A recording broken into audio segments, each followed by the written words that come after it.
Bonjour les juristes. Décoder le Code du travail vous invite à réfléchir à une question au confluent de la procédure civile et du droit du travail, à savoir l'action en justice d'un syndicat. Alors prenons l'exemple d'un syndicat qui, par exemple FO, constate qu'une convention collective est mal respectée par l'employeur et veut agir en justice pour obliger l'employeur à respecter les dispositions. Comment ça marche?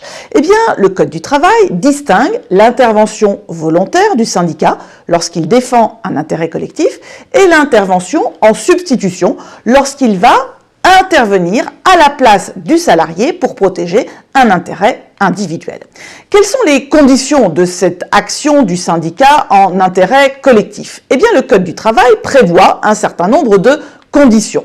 En effet, si on relit le texte, on voit qu'il peut agir devant toutes les juridictions, à savoir aussi bien les juridictions civiles que les juridictions répressives, voire le prud'homme s'il agit en substitution pour le salarié.